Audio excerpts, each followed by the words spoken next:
Peggy 18. In recreating ancient Egypt, Assassin's Creed Origins doesn't just give players a city or three to explore with some countryside in between. It's building an entire seamless country you can travel freely across. This is the biggest world ever created for an Assassin's Creed game, and it's packed with dynamic things to discover and pursue.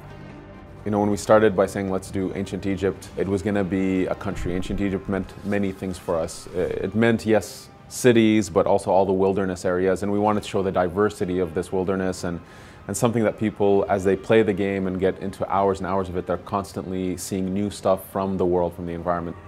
The team began with a world around the size of Assassin's Creed 4 Black Flags, with one important difference: it's all land. Well, it's mostly land. No matter where you are, there's a density to the landscape that creates a feeling that there's always some area you haven't explored, something you haven't uncovered. In terms of the granularity of the details, the experiences that you can have, the things you can run into, the NPCs, the animals, the fauna, it's much, much more dense. So this is definitely, in terms of content, the biggest world we've ever built. We wanted the exploration of the world to really be jaw-dropping. We wanted people to be lost in this world for hours and hours, so the game is quite huge. The world is massive. Egypt, even in the game setting of 49 BCE, was never an undifferentiated landscape of deserts, pyramids, and snazzy headgear. It was huge and cosmopolitan, a hub of trade, agriculture, and craftsmanship. From Alexandria to Memphis, Egypt was a place of geographical contrast and cultural diversity, and recreating the entire country as a single open world is one of Assassin's Creed Origins' greatest achievements. So if you go into Alexandria, it's a very Greek city, a very big and broad streets. And then you go into Memphis, it's very crowded. And all of this is based on the historical research that we do. So we learned, for instance, that the Memphis is very close to the Nile, and that the course of the Nile changed with centuries, and that it affected how the city was built. And so in return, that affects the way that we create that city, and that is what players will experience. A city filled with water, with caves, with surrounded by the Nile, with boats around, so very, very nice and rich city. So historical research is very important for us. Next to capturing the scale and detail of Egypt, the game's biggest task is to fill its vast spaces with interesting things to see and do. The Egypt of Assassin's Creed Origins is a dynamic place, one where you'll always be able to find wildlife to hunt, a secret to uncover, a bandit gang to raid, or a quest to pursue.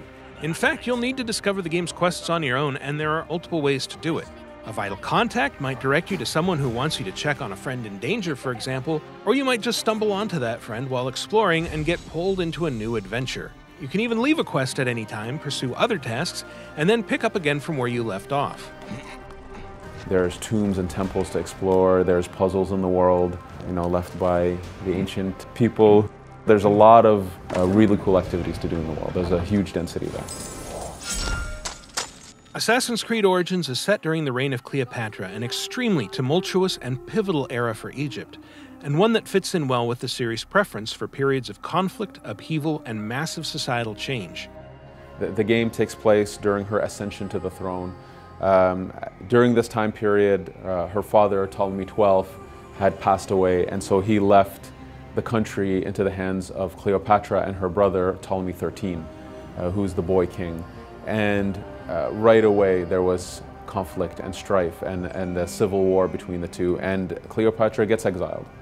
And so we catch up to her in our context when she's exiled, and so she's on her way to reclaiming her throne. Pretty much everyone in Cleopatra's family has been assassinating each other's, so that creates this unique set that's tremendous to create a story and to go around all of this plot. Ptolemy XIII appears to have the full support of a masked secret society calling itself the Order of the Ancients, and since history tells us the Boy King's power grab was orchestrated mostly by his advisors, it's likely the masked men are behind the civil war itself. The Order of the Ancients are trying to control Ptolemy XIII. They believe that he's younger and weak and that they could manipulate him easily. However, they're a secret society, and they will always be in Bayek's path, and so you will have to make your way through that. In any case, Cleopatra would soon have a powerful ally of her own. And at this point, we have Caesar, who shows up at some point chasing after another Roman, Pompey. Pompey came to Egypt in order to be protected, thinking that they had an alliance. But Ptolemy, knowing that Caesar was coming, he decides to assassinate Pompey as a gift to Caesar, which only infuriates Caesar, saying that he was my enemy, but he was also Roman. You cannot kill a Roman like that. And so this pushes him to ally with Cleopatra. And so we get to meet these key central figures. So Caesar being, this legendary tactician, I think one of the most epic historical figures that we can possibly have in the Assassin's Creed series. We wanted our players to experience it sort of as if, for Bayek, these are also at some point gods. Cleopatra, Ptolemy, they're considered to be gods in this world. And as he meets them and he's almost, in awe of who they are, as soon as he meets them and he realizes these are human beings with their own flaws and weaknesses and strengths, and he connects with some, doesn't connect with others. And this is, we want it to be a reflection of how, hopefully our players can also envision these kind of people. Have them boiled to death inside a bronze bull. Goddess, no. They were coerced. Bayek's quest isn't just about exploring ancient Egypt or defying the Ptolemies, or even fighting the masked agents of the Order of the Ancients. It's about finding a new place in a world whose changing traditions have made him obsolete, and it's a quest that will lead, eventually, to the founding of what we now know as the Assassin Brotherhood. From the start, we know that assassins are fictive characters, so it's all right. We acknowledge that this is not a documentary, even if we're based off history, even if history is our playground and we like to play with it. So Bayek, within that environment, even though he's fictive and he interacts with real people, we tried to make it believable. That really rootens him into the realm of Egypt. Assassin's Creed Origins is coming October 27th for Xbox One, PlayStation 4, and PC. To find out more, check out the other videos on this channel and visit us at Ubiblog.